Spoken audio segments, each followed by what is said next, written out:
Hi hello welcome guys. இன்றைக்கி நம்ம இந்த வீடியோவில் எதை நம்ம அன்பாக்ஸ் பண்ண போகிறோம் அப்படின்னு சொல்லி பார்த்தீங்கன்னா, நாம் ஒரு டஸ்ட் கிளீனிங் ஜெல்லை தான் அன்பாக்ஸ் பண்ண போகிறோம். ஸோ இந்த டஸ்ட் கிளீனிங் ஜெல் எதுக்கு, அது என்ன பர்பஸ்க்கு யூஸ் பண்ண போகிறோம், அதே போல் அதை நம்ம எதுக்கு யூஸ் பண்ண போகிறோம் இப்படிங்கிறத நம்ம இந்த வீடியோவில் பார்க்கலாம். அதுக்கு முன்னாடி நீங்கள் என்ன என் சேனலை சப்ஸ்கிரைப் பண்ணல அப்படின்னா மறக்காமல் சப்ஸ்கிரைப் பண்ணி இந்த பெல் ஐக்கனை கிளிக் பண்ணிக்கோங்க. சரி ஓகே கைஸ், வாங்க நம்ம வீடியோக்குள்ளே போவோம். கிச்சா நல்ல ஒரு லேப்டாப் தப்பிச்சு. சரி வாங்க நம்ம அதை அன்பாக்ஸ் பண்ணலாம்.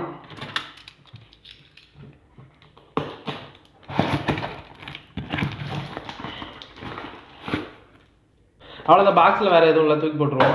சரி, நம்ம இப்போ இந்த ஜெல் தான் வாங்கியிருக்கோம். இந்த டஸ்ட் கிளீனிங் ஜெல் எதுக்கு அப்படின்னு சொல்லி பார்த்தீங்கன்னா, இப்போ இந்த லேப்டாப் இந்த கார் கிளீனிங்லாம் பண்ணும்போது உள்ளே இருக்கிற அந்த ஏசி வென்ட்ஸ் இந்த மாதிரி கீபோர்ட்ஸ்லாம் வந்து க்ளீன் பண்ணும்போது வந்து பார்த்திங்கன்னா இதெல்லாம் வந்து டஸ்ட் இருக்கும். பட் நீங்கள் கேட்கலாம், இது எதுக்குடா இதுக்கு வேறு காசு போட்டு வாங்கிக்கிட்டு சும்மா துணியை வச்சு தொடச்சா போதாதா அப்படின்னு சொல்லி நீங்கள் கேட்பீங்க.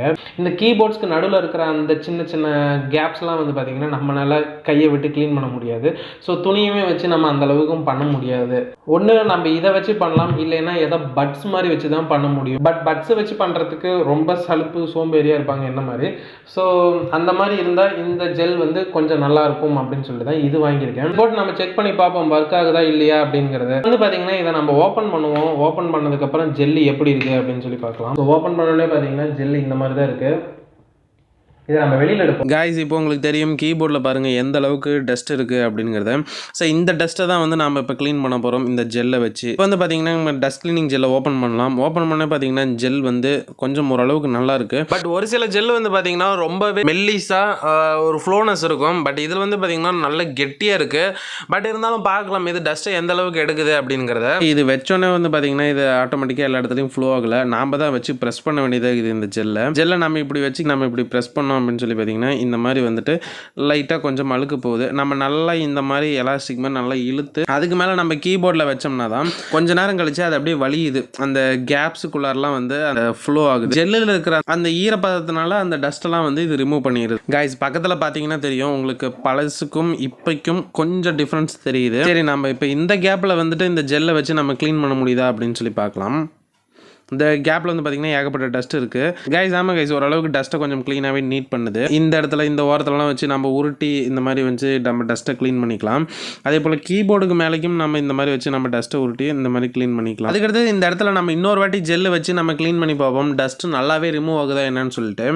ஸோ திரும்ப இந்த மாதிரி ஒரு 4-5 தடவை வச்சு எடுத்தோம் அப்படின்னு சொல்லி பார்த்தீங்கன்னா தான் நம்மளுக்கு டஸ்ட்டு போகுது. இந்த மாதிரி பக்கத்தில் பார்த்தீங்கன்னா தெரியும் நிறைய டஸ்ட் இருக்குது. அதுக்கும் இதுக்கும் வேணால் கம்பேர் பண்ணி பாருங்கள். பக்கத்தில் இருக்கிற கீபோர்ட்ஸ்க்கும் இந்த கீபோர்ட்ஸ்க்கும் ஏதாவது டிஃப்ரென்ஸ் இருக்கா அப்படின்னு. இப்போ வந்து பார்த்தீங்கன்னா உங்களுக்கு நல்லாவே டிஃப்ரென்ஸ் தெரியும் எந்த அளவுக்கு பக்கத்தில் இவ்வளோ டஸ்ட் இருக்குது, அதே போல் இங்கே வந்து எவ்வளோ க்ளீனாக இருக்குது அப்படிங்கிறது. பட் இது வந்து பார்த்தீங்கன்னா வர்த்து இல்லையா அப்படின்னு கேட்டிங்கன்னா 135 ரூபாய்க்கு கண்டிப்பாக இது வர்த்து இல்லை அப்படின்னு தான் சொல்லுவேன். ஸோ இது ஒரு 80 ரூபா 70 ரூபா அப்படின்னா வேணால் வாங்கி நம்ம போட்டு இந்த மாதிரி வச்சு யூஸ் பண்ணலாம். 135 ரூபா அப்படிங்கிறது ரேட் கொஞ்சம் அதிகமாக இருக்கிற மாதிரி தான் இருக்குது. பட் இந்த ஜெல்லோட குவாலிட்டி கொஞ்சம் நல்லா கொடுத்துருந்தாங்க அப்படின்னா கண்டிப்பாக 135 ரூபாய்க்கு விற்கிறதுல ஒரு நியாயம் இருக்குது.